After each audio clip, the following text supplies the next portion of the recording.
السلام علیکم ورحمۃ اللہ وبرکاتہ۔ الحمد للہ رب العالمین والصلاة والسلام علی رسولہ الکریم، اما بعد، اعوذ باللہ من الشیطان الرجیم، بسم اللہ الرحمن الرحیم۔ ان اللہ وملائکتہ یصلون علی النبی یا ایہا الذین آمنوا صلوا علیہ وسلموا تسلیما۔ حاضرین مجلس اور پردہ نشین خواتین اسلام، تمام تعریفیں اللہ کے لیے ہے جس کی توفیق سے ہم آج اللہ کی عبادت کی اور دین کی کچھ باتیں کہنے اور سننے کے لیے یہاں جمع ہوئے ہیں۔ اللہ تعالیٰ ہماری عبادتوں کو اور ہمارے اس بیٹھنے کو قبول فرمائے، اللہم آمین۔ معزز بھائیوں، کل کے درس میں ہم نے بہت ساری اہم چیزیں جمعہ کے آداب کے تعلق سے ہم نے جان لی ہیں۔ ان تمام کی تفصیلات بھی انشاءاللہ جو سوالات ہیں آخر میں انشاءاللہ ہم آپ کے سامنے کل کے درس کے سوالات بھی ہوں گے اور آج کے جو درس میں سوالات ہیں وہ بھی انشاءاللہ آپ کے سامنے آئیں گے، انشاءاللہ جواب دیں گے انشاءاللہ۔ ادھر کے لوگ روزانہ بولنا پڑتا ہے، بیٹھی ہیں کیونکہ ادھر پلیٹنا مشکل ہو جاتا ہے۔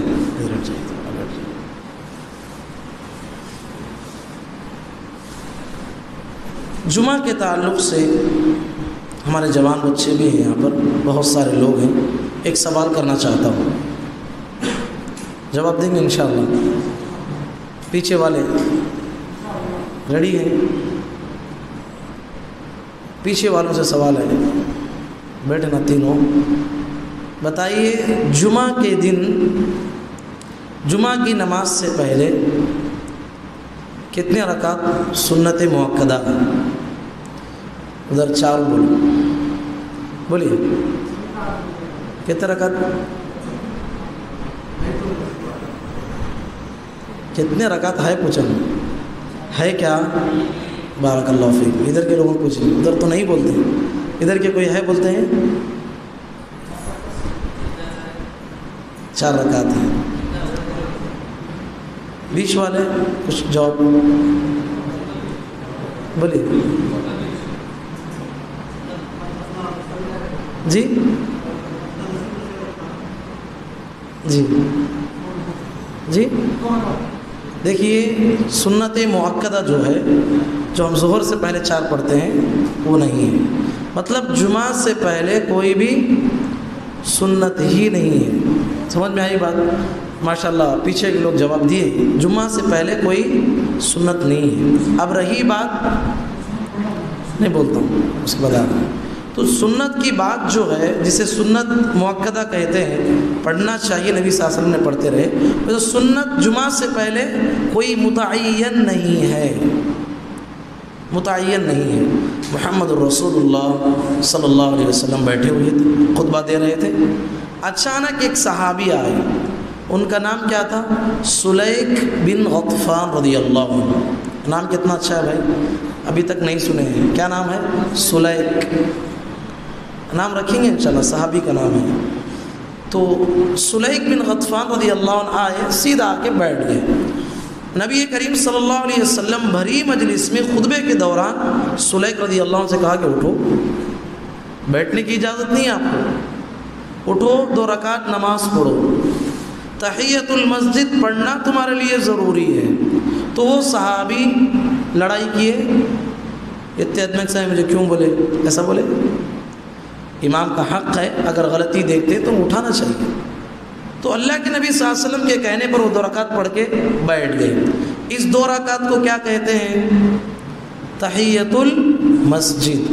آپس میں 2 مسلمان ملتے ہیں تو آپس میں ایک دوسرے کو کیا کرتے ہیں؟ سلام کرتے ہیں۔ تو مسجد کا سلام یہ ہے کہ آدمی مسجد میں آتا ہے تو مسجد کا حق یہ ہے کہ وہ 2 رکعت پڑھے۔ اس کے بارے میں بات میں سمجھا دیتا ہوں۔ اب تحیۃ المسجد کب پڑھنا ہے؟ آپ مسجد میں آئے، کسی چیز کو اٹھانا تھا اٹھا کے چلے گئے، آپ پہ ضروری نہیں تحیۃ المسجد۔ مسجد میں آپ آئے ہیں اور بیٹھنا چاہتے ہیں، کیا کرنا چاہتے ہیں؟ بیٹھنا چاہتے ہیں، تو شریعت نے کہا کہ 2 رکعت تم پہ ضروری ہے۔ اگر ضروری نہیں ہوتا تو نبی صلی اللہ علیہ وسلم وہ صحابی کو اٹھاتے، تو ضروری قرار دیا گیا 2 رکعت پڑھنا۔ اسی طریقے سے آپ ایسے وقت میں آئے، ظہر کی اذان ہو گئی، مسجد میں آئے، ظہر سے پہلے کتنے رکعت ہے سنت موقدہ؟ کتنے رکعت ہے؟ بارک اللہ فیکم، آج پورے کریکٹ جواب دیے، 4 ہیں۔ اب وہ 4 یہ مسجد کی تحیۃ المسجد کے 2 کتنے ہوئے؟ 6 پڑھتے، کیا ویسا نہیں ہے؟ مطلب یہ ہے کہ کسی نماز کے وقت میں آپ آ رہے ہیں تو تحیۃ المسجد نہیں ہے، معاف ہے آپ کو، وہ نماز جو پڑھ رہے ہیں وہی تحیۃ المسجد ہے۔ اب فرض نماز چل رہی ہے فجر کی، آپ آئے، آگے 2 تحیۃ المسجد پڑھ کے پھر جماعت میں ملتے ہیں؟ نہیں، ڈائریکٹ آگے جماعت میں ملنا ہے۔ ایسا نہ کرتے، بعض نادان لوگ ہیں، بہت سارے نادان لوگ، جماعت چلتی ہے، جماعت کے درمیان میں جو ہے فجر میں خاص کر کے کرتے ہیں 2 رکعت سائڈ میں پڑھ کے آ کے ملتے ہیں۔ نبی صلی اللہ علیہ وسلم نے صراحتاً فرمایا لا صلاۃ، کوئی نماز نہیں ہے، جب فرض نماز کھڑی ہو جائے اس وقت میں کوئی نہیں ہے، فرض نماز کے لیے آگے بڑھنا ہے، سنت نہیں پڑھنا ہے۔ تو اللہ کے نبی صلی اللہ علیہ وسلم نے منع کیا۔ تو بات سمجھ میں آئی، تحیۃ المسجد ایسے وقت میں آپ آئے جس وقت میں نماز نہیں ہے، 3 بجے آئے، بیٹھنا چاہتے ہیں تو کیا کرنا ہے آپ پہ؟ تحیۃ المسجد پڑھنا۔ 11 بجے آئے، بیٹھنا چاہتے ہیں تو کیا کرنا ہے؟ تحیۃ المسجد پڑھنا۔ اب رہی بات جمعہ کے بارے میں، تو جمعہ سے پہلے کوئی سنت متعین نہیں، مطلب یہ ہے کہ آپ جتنا چاہے 2 کر کے پڑھ سکتے ہیں، 2 کر کے آپ پڑھتے جا رہے ہیں، پڑھتے جا رہے ہیں، پڑھتے جا رہے ہیں، کوئی غلط بات نہیں ہے۔ بات سمجھ میں آ گئی؟ جمعہ سے پہلے سنت نہیں کا مطلب یہ نہیں کہ آ کے بیٹھ جانا ہے، تحیۃ المسجد 2 رکعت ادا کرنا ہے، اس کے بعد آپ جتنا چاہے پڑھ سکتے ہیں۔ اب جمعہ کی نماز ختم ہو گئی، جمعہ کے بعد کتنی سنتیں ہیں؟ عبدالکلام بھائی آپ بولیے، جمعہ کے بعد کتنی سنتیں؟ 6 ہیں، اور کوئی بتائیں گے؟ نام لے تو بولو، لائن سے آتے ہیں، ربانی میں لڑی بیٹھے بولنے واسطے، بارک اللہ فیکم۔ اور فرزان بولیے 4، جمعہ کے بعد 4۔ جعفر بھائی کیا بولتے ہیں؟ 4۔ مدبر بھائی بارک اللہ فیکم، ماشاء اللہ، بارک اللہ فیکم بولیے، ماشاء اللہ۔ اللہ کے نبی صلی اللہ علیہ وسلم نے جمعہ کے بعد اگر مسجد میں پڑھنا ہوتا تو کیا کرتے تھے؟ 4 رکعت پڑھتے تھے۔ کتنے رکعت پڑھتے تھے؟ 4 رکعت پڑھتے تھے۔ اور اگر مسجد میں نہیں پڑھنا ہوتا، گھر میں جا کے پڑھنا ہوتا تو کتنے رکعت پڑھتے تھے؟ 2 رکعت پڑھتے تھے۔ یاد رکھیں گے انشاءاللہ۔ تو جمعہ کے بعد متعین ہے، جمعہ سے پہلے متعین نہیں ہے۔ تو تحیۃ المسجد پڑھنا ضروری ہے میرے بھائی۔ بہت سارے لوگ مسجد میں آتے ہیں، آتے ہی بیٹھ جاتے ہیں، غلط بات ہے، 2 رکعت پڑھ کے بیٹھنا چاہیے۔ انشاءاللہ عمل کریں گے انشاءاللہ۔ دوسری بات، مسجد میں آئے، خطبہ شروع ہو گیا ہے، اللہ کے نبی صلی اللہ علیہ وسلم نے لغو کام کرنے سے منع کیا ہے۔ اب جمعہ سے پہلے جو آپ سیٹنگ کرنا ہے، جو کچھ کرنا ہے جمعہ سے پہلے کیجیے۔ جمعہ کے درمیان میں کسی سے بات کرنا، کوئی چیز اٹھانا رکھنا صحیح ہے نہیں ہے۔ آئیے ایک واقعہ سناتا ہوں۔ اللہ کے نبی صلی اللہ علیہ وسلم نے کیسی بات فرمائی، واقعہ یاد رکھیں گے انشاءاللہ۔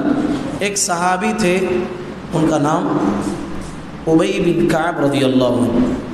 کیا نام ہے؟ ابی بن کعب، نام بہت اچھا ہے۔ ابی ہمارے معاشرے میں نام سننے کچھ نہیں ملتا، چھوٹا بھی ہے، بلانے میں آسان رہنا، مولوی صاحب بلانے میں آسان رہنا، نیا رہنا۔ اب نیا بھی ہے نا، ابی زبردست نام ہے، رکھیں گے انشاءاللہ۔ صحابی کا نام ہے، بہت بڑے صحابی ہیں ابی بن کعب رضی اللہ عنہ۔ جمعہ چل رہا ہے، ادھر بیٹھے ہیں، نبی صلی اللہ علیہ وسلم بیان دے رہے ہیں، ادھر ایک صحابی بیٹھے تھے، ان کا نام کیا؟ ابو ذر غفاری رضی اللہ عنہ۔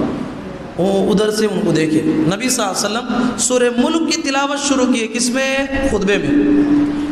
تو ادھر جو بیٹھے تھے ابو ذر غفاری رضی اللہ عنہ، ادھر سے اشارہ کیا ان کو، کسے؟ ابی رضی اللہ عنہ کہا کیا پڑھتی ہیں اللہ کے نبی صلی اللہ علیہ وسلم یہ کب نازل ہوئی صورت مجھے نہیں معلوم ہے. ابی رضی اللہ عنہ خاموش بیٹھے رہے, بات نہیں کی ان سے. جب نماز ختم ہو گئی تو ابو ذر غفار رضی اللہ عنہ کے پاس پہنچے, بھائی میں تم آپ کو پوچھا خطبے میں میرے سے کیوں بات نہیں کرے تمہیں؟ تو ابی بن کعب رضی اللہ عنہ نے کہا تم کو جمعہ کی نماز کا ثواب ہی نہیں ملا. کیا بولے؟ تم کو جمعہ کی نماز کا کچھ بھی ثواب نہیں ملا. ابو ذر غفار رضی اللہ عنہ غصے میں آ گئے, کہا کہ میں نے تو کچھ غلطی بھی نہیں کی ہے, سورت نبی صلی اللہ علیہ وسلم نے پڑھا, کیا پڑھا؟ قرآن پڑھا ہے. میں نے پوچھا وہ کب نازل ہوا, اتنا پوچھنے سے میری جو جمعہ کا ثواب چلا گیا. دوڑتے ہوئے نبی صلی اللہ علیہ وسلم کے پاس گئے, کہا کہ اللہ کے نبی میں نے کچھ نہیں کیا ہے, بس آپ نے جب خطبے میں سورہ ملک کی تلاوت کی تو میں نے کہا ابی سے کہا یہ کب نازل ہوا ہے, انہوں نے کہا کہ تمہاری جو جمعہ کا پورا ثواب چلا گیا. نبی صلی اللہ علیہ وسلم نے کہا صدق ابی, کہا کہ ابو ذر ابی نے جو کہا وہ سچ کہا ہے. قرآن کے بارے میں بھی اگر تم نے سوال کیا ہے جمعہ کے وقت میں تو تمہاری جمعہ کا مخصوص ثواب تم سے محروم ہو گیا. اللہ سچ, صحیح حدیث ہے. کس کے بارے میں پوچھے؟ قرآن کے بارے میں پوچھے تو بھی آپ فون کے بارے میں پوچھ رہے ہیں, خیریت پوچھ رہے ہیں, سلام کر رہے ہیں, دنیا کی باتیں کر رہے ہیں. جمعہ کا حقیقی ثواب ملے گا؟ نہیں ملے گا.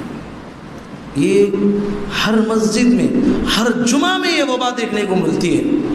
آپس میں بچوں کو بٹھانا جو ہے, بات چیت کرنا, خواہ اٹھنا, یہ صحیح بات نہیں. کتنا سنجیدگی کے طور پر شریعت نے اس جمعہ کا اہتمام کیا ہے. اگر تم اس انداز میں خطبے کو امام کے سنو گے تمہاری دلوں کی دنیا بدل جائے گی. اسی لیے وہ پیغام دیا گیا, خطبے کو غور سے سنو, تمہارے ایمان میں اضافہ ہوگا. لغو کام نہیں کرنا. لغو کسے کہتے ہیں؟ اللہ کے نبی صلی اللہ علیہ وسلم نے کہا, اپنے بازو والے صحابی کو بات کر رہا ہے, جی خاموش بیٹھو جی, فقال انصت, عربی میں کہتے ہیں خاموش بیٹھو. خاموش بیٹھو بولے تو بھی گیا جمعہ. کیا بولے؟ بازو والے کو خاموش بیٹھو بولے تو تمہارا جمعہ چلے جاتا. تو اس لحاظ سے جو ہے جمعہ میں سنجیدگی کو ہمیں اپنانا چاہیے. اللہ کے نبی صلی اللہ علیہ وسلم فرماتے ہیں جمعہ کو جو لوگ آتے ہیں 3 قسم کے رہتے ہیں. جمعہ میں آپ تقسیم کر لے سکتے ہیں آنے والوں کو, 3 قسم کے لوگ آتے ہیں. بعض لوگ آتے ہیں جمعہ بول کو آ جاتے ہیں, کیا آج جمعہ ہے آ جاتے, بس ان کو اس کے آداب سے عبادت سے کوئی تعلق نہیں. مسجد میں ہے کیا بات کر رہے ہیں, ادھر دیکھ رہے ہیں ادھر دیکھ رہے ہیں, جمعہ غور سے نہیں سنتے. کہا کہ یہ لغو کام کرنے والے ہیں, پہلا ٹائپ. دوسرے لوگ جمعہ کے دن آتے ہیں دعائیں کرنے کے لیے, صرف دعا کرنا ہے, اس کا مقصد دعا کرنا ہے, آداب سے کوئی لین دین نہیں, اس سے بات چیت بھی کرتا ہے. 2. تیسرا وہ آدمی جو آداب کے ساتھ آتا ہے, امام کے قریب بیٹھتا ہے, کوئی لغو کام نہیں کرتا, غور سے بیان سنتا ہے, بیان میں کہی ہوئی باتوں کو جو ہے سمجھتا ہے, امام کے بعد نماز پڑھانے کے بعد جو ہے ادب کے ساتھ نماز پڑھ کو گھر کو جاتا ہے. اللہ کے نبی صلی اللہ علیہ وسلم فرماتے ہیں اس کے 7 دن کے, ایک ہفتے سے دوسرے ہفتے کے سارے گناہ معاف ہو جاتے ہیں, مزید 3 دن. کیا کہا؟ ایک ہفتے کے پورے گناہ معاف ہو جاتے ہیں, مزید 3 دن. کتنی دن ہوا محبوب بھائی؟ بارک اللہ فیکم. 7 بھی 3 کتنا ہوا؟ 10 دن کے گناہ اس کے معاف ہو جاتے ہیں. 10 دن کے گناہ معاف ہوتے ہیں. 3 قسم کے لوگ آتے ہیں. ہمیں کس میں سے بننا ہے؟ پہلا, دوسرا, تیسرا. بولیے کس میں سے بننا ہے؟ اب 3 کی مثال دیا میں, اس میں سے کون؟ یہاں 6 مدینے میں ہے, ابھی رمضان کا مہینہ, ابھی اتنا بولا میں, 1 2 3. کس میں سے بننا ہے ہمیں؟ تیسرا آدمی جو پورا ثواب کماتا ہے. انشاءاللہ تیسرے میں سے بنیں گے انشاءاللہ, ضرور انشاءاللہ. اسی طریقے سے جمعہ کے دن, وہاں یہ جتنی فضیلت بیان کی گئی ہے, جمعہ کے دن خاص کر کے روزہ رکھنے سے نبی صلی اللہ علیہ وسلم نے حدیث میں منع کیا. جمعہ کے دن ہی روزہ رکھنا چاہتے ہیں, اجازت ہے؟ نہیں. جمعہ کے دن ہی اٹھ کے جو ہے صبح میں تہجد کی نماز پڑھنا چاہتے ہیں, نہیں ہے. کیوں؟ یہ دن فضیلت والا ہے، پر اس کو جو ہے خاص روزے سے متعین کرنا، تہجد سے متعین کرنا اللہ کے نبی صلی اللہ علیہ وسلم نے سختی سے منع کیا. ہاں اگر آپ کو کرنا ہی ہے، شرعی مناسبت آئی، عرفے کا روزہ، یہ الگ بات ہے، لیکن الگ سے جمعہ کا اہتمام کرنا، نبی صلی اللہ علیہ وسلم نے کہا جمعرات جمعہ کر لو یا جمعہ ہفتہ کر لو. تہجد پڑھنا ہے اور روزہ رکھنا ہے تو صرف جمعہ کو کرنے کے بجائے جمعرات جمعہ روزہ رکھ لو یا جمعہ ہفتہ روزہ رکھ لو. جمعرات جمعہ تہجد پڑھو یا جمعہ ہفتہ تہجد پڑھو. تو جمعہ کے دن خاص کر کے عبادت کرنا، روزے کی اور تہجد کا اہتمام کرنا صحیح ہے نہیں ہے، یہ بات بھی ہمیں یاد رکھنا ہے. اسی طریقے سے افضل ایام میں رمضان کا مہینہ ہے، صدقہ کرنے کا حکم دیا گیا، تو یہ دن بھی افضل قرار دیا گیا. تو ہمارے اسلاف اکرام کی خصوصیت یہ تھی کہ اس دن میں کچھ نہ کچھ اللہ کے راستے میں صدقہ دیتے تھے. علامہ ابن قیم رحمۃ اللہ علیہ کہتے ہیں، علامہ ابن تیمیہ رحمۃ اللہ علیہ ایک بہت بڑے عالم گزرے ہیں، وہ جب بھی جمعہ کے لیے مسجد کو جاتے، گھر میں جو کچھ لیتے، راستے میں جو غریب ملتا اسے دے دیتے تھے. حضرت عثمان بن عفان رضی اللہ عنہ کے بارے میں بھی آتا ہے، ہر جمعہ کو غلام کو آزاد کرتے تھے. تو افضل ترین دن میں ہمیں صدقے کا اہتمام کرنا ہے. انشاءاللہ کریں گے، انشاءاللہ بہت ہی جو ہے اچھی عادت ہے. افضل دن میں صدقہ کرنا، اس کی نیکی کی ویلو بڑھ جاتی ہے. اسی طریقے سے ہم نے ایک بات معلوم کیا تھا، جمعہ کے دن اللہ کے نبی صلی اللہ علیہ وسلم نے فرمایا ایک گھڑی رکھی گئی ہے جس میں دعائیں قبول ہوتی ہیں. اب وہ علماء نے اس کی بہت سارے احادیث کو جمع کرتے ہوئے راجح قول کے مطابق علماء نے بیان کیا ہے. بتائیے کون سی گھڑی ہے جمعہ کے دن؟ جی احسنت، علماء نے بیان کیا ہے عصر سے مغرب کے درمیان وہ گھڑی رکھی ہے، اور حدیث میں ہے آخر ساعت من العصر، عصر کے آخری کا وقت جو ہے، یعنی مغرب سے پہلے کا جو وقت ہے، یہ دعاؤں کی قبولیت کا وقت ہے. اس کا بھی ہمیں اہتمام کرنا چاہیے. کریں گے انشاءاللہ، اہتمام کیجئے، زندگی کی ساری پریشانیاں دور ہو جائیں گی. اسی فضیلت کی بنیاد پر نبی کریم صلی اللہ علیہ وسلم نے حدیث میں یہ بتایا کہ جو انسان جمعہ کے دن مر جائے، جو بھی انسان جس کی وفات جمعہ کے دن میں ہو یا رات میں ہو، وہ فتنہ قبر سے محفوظ ہو جاتا ہے، جس سے عذاب قبر سے اور فتنہ قبر سے محفوظ ہو جاتا ہے. لیکن یہ بات کس کے لیے؟ صحت عقیدے کی شرط ضروری ہے. آپ کا عقیدہ صحیح ہونا ہے، آپ نے زندگی میں بدعات و خرافات اور شرک نہیں کیا ہے، توحید والے ہیں، لیکن جمعہ کے دن وفات پائی یا جمعہ کی رات میں وفات پائی تو آپ کو جو ہے یہ فضیلت ملے گی انشاءاللہ. انشاءاللہ. تو اس طریقے سے جمعہ کے دن تو کافر بھی مرتے ہیں، منافق بھی مرتے ہیں، ان کے لیے وہ فضیلت نہیں ہے. صحت عقیدے کے ساتھ یہ بات کہی گئی. آئیے ہم جانتے ہیں جمعہ کے کچھ آداب بھی اللہ کے نبی صلی اللہ علیہ وسلم نے ہمیں سکھائے. جمعہ کا ایک عظیم ترین ادب یہ ہے کہ آدمی جمعہ کے دن پاکی صفائی کا اہتمام کرے.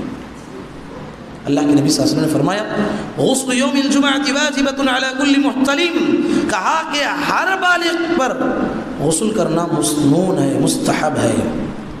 ابتدائی زمانے میں چھت چھوٹی تھی، صحابہ جو ہے ان بہت محنت کرتے تھے، انہی کپڑے پہن کے مسجد میں آتے تھے، پوری مسجد میں پسینے کی بدبو ہوتی. نبی صلی اللہ علیہ وسلم نے کہا آئندہ جمعہ سے جب آؤ گے تو نہا کے آنا چاہیے. جب کشادگی ہو گئی، عبداللہ بن عباس رضی اللہ عنہ کہتے ہیں بعد میں جو ہے یہ حکم جو ہے واجب سے جو ہے مستحب بن گیا. تو اس طریقے سے میرے بھائی غسل کا اہتمام کرنا، اچھے کپڑے پہننا، جمعہ کے لیے اچھے کپڑے پہن کے آنا. ہمارے نبی محمد الرسول اللہ صلی اللہ علیہ وسلم کتنی عاجزی و ان کے ساری کی زندگی گزاری. اللہ اکبر. آپ کے پاس صرف 2 جوڑے تھے. کتنے جوڑے تھے؟ صرف 2 جوڑے تھے. ایک نبی صلی اللہ علیہ وسلم پہنتے تھے، ایک جوڑے کو اٹھا کے رکھا تھا. بڑے بڑے وفود آتے، بڑے بڑے لوگ کوئی ملنے کے لیے آتے، نبی صلی اللہ علیہ وسلم وہ جوڑا ایکسٹرا جو اٹھا کے رکھے تھے وہ پہنتے تھے، اور وہ جوڑا وفود کی آمد میں پہنتے تھے. وہی جوڑا نبی صلی اللہ علیہ وسلم جمعہ کے لیے بھی خاص کیے تھے. جمعہ کے لیے نبی صلی اللہ علیہ وسلم کپڑا پہنتے تھے. تو جمعہ کے لیے جو ہے اچھے کپڑوں کا اہتمام کر کے مسجد کو آنا چاہیے. روایتوں میں آپ کے پاس آپ کے پاس عطر ہے، عطر لگانا چاہیے، تیل لگانا چاہیے، اچھے کپڑے پہن کے مسجد کو اول وقت میں آنا ہے. اسی طریقے سے جمعہ کے دن جو آداب بتائے گئے ہیں ان میں سے ایک ادب انشاءاللہ اس پہ عمل کریں گے، بڑی فضیلت ہے اس پہ. خاص کر کے خواتین کے بارے میں ہم نے بار بار سنا ہے کہ وہ الحمدللہ گھروں میں اہتمام کرتے ہیں. مرد حضرات کو بھی چاہیے کہ اس کا اہتمام کرنا چاہیے. قرآن مجید میں پارہ نمبر 15 سورہ نمبر 18 سورہ کا نام ہے سورۃ الکہف. کیا ہے؟ بعض لوگ قاف سمجھ جاتے ہیں، وہ تو 3-4 صفحے کا ہے. کہف جو ہے آپ کو آدھے پارے سے بڑھ کے، اس کو اہتمام کرنا چاہیے. اللہ کے نبی صلی اللہ علیہ وسلم نے تعلیم دی، جو انسان سورۃ الکہف کا اہتمام کرتا ہے ایک جمعہ سے دوسرے جمعہ کے درمیان اسے نور دیا جاتا ہے جس کی روشنی میں وہ چلتا ہے، یعنی اللہ کی تائید، اللہ کی نصرت، اللہ کی مدد اس بندے کو ملتی ہے. اللہ کے نبی صلی اللہ علیہ وسلم نے اس سورہ کے بارے میں فضیلت بتاتے ہوئے کہا کہ جو انسان سورۃ الکہف کی ابتدائی 10 آیتوں کو یاد کرتا ہے عصم من الدجال، وہ دجال کے فتنے سے محفوظ ہو جاتا ہے. حالانکہ دجال کا فتنہ وہ فتنہ ہے، آدم علیہ السلام سے لے کر محمد الرسول اللہ صلی اللہ علیہ وسلم تک ہر پیغمبر نے اپنی امت کو دجال کے فتنے سے ڈرایا ہے، اور ہر نبی کو معلوم تھا کہ وہ دجال کا فتنہ جو ہے محمد صلی اللہ علیہ وسلم کی امت کے آخری لوگوں میں برپا ہونے والا ہے. لیکن اس کے عظیم فتنے کی بنیاد پر جو ہے ہر پیغمبر نے اپنی امت کو ڈرایا. اس کے فتنے سے محفوظ ہونا ہے. سورۃ الکہف کی کتنی آیتیں؟ کتنی؟ 10 آیتیں. بہت ہی مختصر ہے، یاد کریں گے. ہمارے بھائی موجود ہیں، کتنی بڑی فضیلت ہے معلوم. دجال کے فتنے سے محفوظ ہو جائیں گے. ہمیں دنیا تو سمجھ میں آ جاتی ہے، کیا 50,000 میں جو اتنی بڑی جگہ ملتی ہے تو انسان دوڑتا ہے اس کے پیچھے. آخرت کے پیچھے دوڑیے. دجال کے فتنے سے محفوظ ہو جائیں گے اگر صرف 10 آیتیں یاد کریں گے. قرآن مجید کی فضیلت معلوم ہوتی ہے، کچھ نہیں ہے مشکل، صرف زیادہ سے زیادہ جو ہے پونا صفحہ یاد کریں گے انشاءاللہ. تو اس سورہ کی بڑی فضیلت آئی ہے. ایک صحابی نماز پڑھ رہے تہجد میں، ان کا گھوڑا بازو میں بندھا ہوا تھا، نماز میں سورہ کہف پڑھ رہے ہیں تو آسمان سے بادل نیچے آیا. یہ گھوڑا جس کو دیکھ کر جو ہے ڈگمگانے لگا. صحابی نماز ختم کر کے باہر گئے تو ایک بادل نیچے آیا ہوا تھا، پھر وہ اوپر جانے لگا. صبح میں آ کے نبی صلی اللہ علیہ وسلم کو بتایا. نبی صلی اللہ علیہ وسلم نے فرمایا تلک الملائکۃ دنت لصوتی، کہا کہ تلک الملائکۃ تنزلت بالقرآن، کہا کہ یہ فرشتے سکینت والے فرشتے تھے، تمہارے قرآن کی تلاوت کو سن کے جو ہے زمین پہ آ رہے تھے. اگر تم پڑھتے تو زمین پہ ہی آ جاتے. سبحان اللہ، یہ قرآن کی تاثیر ہے میرے بھائی. تو کون سا سورہ پڑھ رہے تھے وہ؟ سورۃ الکہف، سورہ نمبر، بارک اللہ فیکم، پارہ نمبر 18 بولے کوئی، 12 کنڈت بولے مدبر بھائی، یہاں نہیں بول کے تمہیں کون سا پارہ بولا میں؟ 15 نہ بولا. سورہ نمبر 18 پارہ نمبر 12 بولتے ہیں. کون سا پارہ؟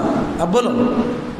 سورہ نمبر 18 پارہ نمبر، بارک اللہ فیک، ماشاء اللہ. تو یہ سورہ کا اہتمام ہمیں کرنا چاہیے. انشاءاللہ کریں گے انشاءاللہ ضرور. اور آخری بات بتا کے میں اپنی بات کو ختم کرنا چاہتا ہوں. جمعہ کے دن ہم نبی صلی اللہ علیہ وسلم کے سچے امتی ہیں تو نبی صلی اللہ علیہ وسلم پہ درود پڑھنا ہے. درود جو اللہ کے نبی صلی اللہ علیہ وسلم نے سکھائی، جو کلمات نبی صلی اللہ علیہ وسلم نے سکھائے ہمیں، وہ درود ابراہیم ہے جو ہم تشہد میں پڑھتے ہیں. اللہم صلی علی محمد وعلی آل محمد کما صلیت علی ابراہیم وعلی آل ابراہیم انک حمید مجید. اللہم بارک علی محمد وعلی آل محمد کما بارکت علی ابراہیم وعلی آل ابراہیم انک حمید مجید. نبی صلی اللہ علیہ وسلم نے فرمایا جو بندہ ایک بار پڑھتا ہے اس کے 10 گناہ معاف، 10 نیکیاں لکھی جاتی ہیں، 10 درجات جنت میں بلند کیے جاتے ہیں. کتنی فضیلت ایک بار پڑھے تو؟ 3 فضیلتیں. کیا کیا بولیے؟ 10 نیکیاں لکھی جاتی ہیں، 10 گناہ معاف ہوتے ہیں، جنت میں 10 درجات بلند ہوتے ہیں. نبی صلی اللہ علیہ وسلم نے فرمایا میری امت کا سب سے بدترین اور بخیل انسان ہے، میرا نام سن کے بھی جو ہے درود نہیں پڑھتا. فضیلت بتائی گئی ان اول الناس بی یوم القیامت اکثرهم علی صلاۃ، قیامت کے دن سب سے زیادہ قریب بندہ میرے وہ ہوگا جو کثرت سے مجھ پہ درود پڑھتا تھا. پڑھیں گے انشاءاللہ. خصوصاً نبی صلی اللہ علیہ وسلم نے فرمایا فَأَكْثِرُوا عَلِيَّ مِنَ الصَّلَاةِ فِيكُمْ فَإِنَّ صَلَاتَكُمْ مَعْرُوضَةٌ عَلِيَّ. کہا کہ لوگوں جمعہ کے دن کثرت سے درود پڑھا کرو، تمہارا درود مجھے پیش کیا جاتا ہے. صحابہ نے کہا اللہ کے نبی آپ تو مر جائیں گے، مٹی میں گل جائیں گے. نبی صلی اللہ علیہ وسلم نے کہا نہیں، ان اللہ حرم علی الارض اجساد الانبیاء. کہا کہ اللہ تعالیٰ نے زمین پر حرام قرار دیا ہے کہ وہ انبیاء کے جسموں کو کھائے. زمین انبیاء کے جسموں کو کھاتی کیا؟ نہیں کھاتی. اب نبی صلی اللہ علیہ وسلم کی وفات ہو گئی، یہ دنیا میں ہے، وہ دنیا کو اسی عالم برزخ ہے. وہاں جو ہے فرشتے اللہ تعالیٰ نے باز رکھا ہے، وہ مخصوص فرشتے جو ہے نبی صلی اللہ علیہ وسلم کو درود پہنچاتے ہیں. سیاحین فی الارض کہا گیا، زمین میں گھومتے رہتے. تمہیں درود پڑھیں گے، آپ کا درود نبی صلی اللہ علیہ وسلم تک پہنچائیں گے. بہت سارے لوگ مدینے کو جا رہے ہیں، عمرے کے لیے بھی جا رہے ہیں، مدینے کو جا رہے ہیں. ہمارا جو ہے نبی کو سلام سنانا، کیا بولتے ہیں؟ ہمارا سلام نبی کو سنانا، یہ کہاں سے صحیح ہے بھائی؟ ہمارا سلام نبی کو سنانا اس کی ضرورت نہیں ہے. ابھی لوگ پورے سارے لوگوں کے سلامہ لے کے جاتے ہیں، ہزاروں کے سلامہ. وہاں کھڑنے کی جگہ نہیں، پولیس جو ہے 1 منٹ کرتے ڈھکل دیتا ہے. وہاں پر سامنے آگے بڑھنا ہے، کتنی پبلک ہے. انہوں ایک سلام بھی اپنا سلام نہیں، انہوں آگے نکل جاتے ہیں دوسرے کے 2 سلامہ بولنے سے پہلے. ایسا ہے حدیث میں نہیں ہے. سلام پہنچانے کے لیے تو اللہ نے فرشتے مخصوص کیے ہیں، وہ تو اپنا کام ہی وہی ہے کہ وہ درود پہنچاتے رہتے ہیں. یہاں سے کسی کا سلام پہنچانے کی ضرورت نہیں ہے.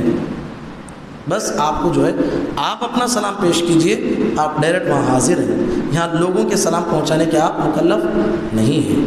اسی طریقے سے درود پڑھنے کا سب سے بڑا فائدہ کیا ہوگا؟ شفاعت نبی صلی اللہ علیہ وسلم کی ملے گی. نبی صلی اللہ علیہ وسلم نے فرمایا لوگوں مؤذن جب اذان دیتا ہے اس کے جواب دو، اذان کے بعد کیا کرنا؟ کیا پڑھنا؟ درود پڑھنا. ہمارے لوگ کیا کرتے ہیں؟ اذان سے پہلے درود پڑھتے. جائز ہے؟ دیکھو جتنے بھی مائک آن کرتے ہیں اللہم صلی وسلم علی نبینا محمد، کچھ اور درود پڑھتے رہتے ہیں. کیا ہے؟ بدعت ہے، بدعت ہے. صحابہ نے یہ کام انجام نہیں دیا، تابعین نے انجام نہیں دیا. درود پڑھنا ہے کب؟ اذان کے بعد. درود اذان کے بعد پڑھو. نبی صلی اللہ علیہ وسلم نے کہا جو آدمی اذان کے بعد درود پڑھتا ہے اور میرے لیے وسیلے کی دعا کرتا ہے، اللہم رب هذه الدعوة التامة والصلاة القائمة آت محمدا الوسيلة والفضيلة وبعثه مقاما محمودا الذي وعدته.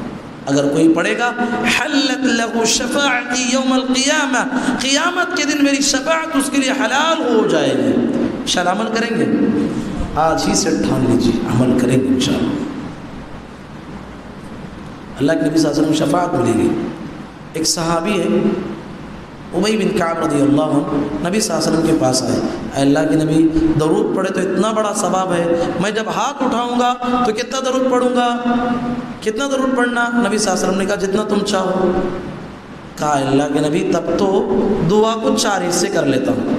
پاؤ حصہ درود پڑھوں گا، 3 حصے میں اپنے لیے دعا کروں گا، میرے لیے، میرے خاندان والوں کے. نبی صلی اللہ علیہ وسلم نے کہا فَإِن زِدْتَ فَهُوَ خَيْرٌ لَكَ. صحابی اور بڑھاؤ تو تمہارے لیے فائدہ ہے اس میں. کہا کہ اللہ کے نبی تب تو دعا کے 4 حصے ہیں، آدھا آپ کے لیے، آدھا میں اپنے لیے دعا کروں گا. نبی صلی اللہ علیہ وسلم نے کہا فَإِن زِدْتَ فَهُوَ خَيْرٌ لَكَ، اور بڑھاؤ تو بہتر ہے. اس صحابی نے کہا اللہ کے نبی تب تو دعا کو 3 حصے میں تقسیم کرتا ہوں، 3 حصے میں کر کے 2 حصے آپ کے لیے، 1 حصہ میں اپنے لیے کر لوں گا. نبی صلی اللہ علیہ وسلم نے کہا فَإِن زِدْتَ فَهُوَ خَيْرٌ، اور بڑھاؤ تو بہتر ہے. صحابی نے کہا اللہ کے نبی بچا کیا ہے؟ کہا کہ اللہ کے نبی جب اتنی فضیلت ہے، جب ہاتھ اٹھاؤں گا تو صرف درود ہی پڑھتا رہوں گا. نبی صلی اللہ علیہ وسلم نے فرمایا اِذًا تُكْفَى هَمُّكَ وَيُغْفَرُ لَكَ ذَنبُكَ. کہا کہ اگر تو دعا کے لیے ہاتھ اٹھائے گا، کبھی ایک دعا ایسے بھی کرے گا صرف پوری دعا درود ہی درود پڑھ لیا، تو اللہ تیری زندگی کے سارے ٹینشنوں کو دور کرے گا اور تیری زندگی کے سارے گناہوں کو معاف کر دے گا. سبحان اللہ. پڑھیں گے درود، سچے امتی ہونے کی دلیل ہے. ہم نے آج کے درس میں بہت ساری چیزیں سیکھی ہیں. انشاءاللہ ان تمام کے جو ہے سوالات آپ ذہن میں دہرائیے. ہمارا جو ہے یوٹیوب میں بیان بھی موجود ہے، آپ سنیے. کل انشاءاللہ آ کے جو ہے سارے سوالات کے جوابات انشاءاللہ آپ لوگ دینے کی کوشش کریں، کیونکہ وقت زیادہ ہو رہا ہے. اللہ تعالیٰ سے دعا ہے اللہ تعالیٰ کہنے والے اور سننے والوں کو، پروردگار ہم تمام کو سنی ہوئی باتوں پر عمل کرنے کی توفیق نصیب فرمائے. اللہم آمین. آج کیا دن ہے بھائی؟ چاند دکھ جانے کے بعد کون سا دن شروع ہو جاتا؟ جمعہ. مطلب کیا ہے؟ اب علماء نے بیان کیا ہے کہ اب تمہیں سورہ کہف پڑھ سکتے ہیں. کیا ہے؟ کل مغرب کے بعد نہیں پڑھ سکتے. کیوں؟ جمعہ کا دن ختم ہو گیا ہے. تو علماء نے بیان کیا ہے سورہ کہف کی تلاوت آپ عشاء میں مغرب کے بعد سے پڑھیں گے تو کس میں شامل ہے؟ جمعہ میں شامل ہے. تو سورہ کہف کی تلاوت ہو سکتی ہے، لیکن آپ کو کل سورج کے غروب ہونے تک ٹائم ہے مکمل. ایک دن آپ سورۃ الکہف پڑھ سکتے ہیں. تو جمعہ کا دن، جمعہ کی رات شروع ہو گئی ہے، کل دن ہے. ہاں، بارک اللہ فیکم. سبحانک اللہم وبحمدک اشہد ان لا الہ الا انت استغفرک واتوب الیک. السلام علیکم ورحمۃ اللہ وبرکاتہ. انشاءاللہ سوالات کل کر لیں گے. ہاں.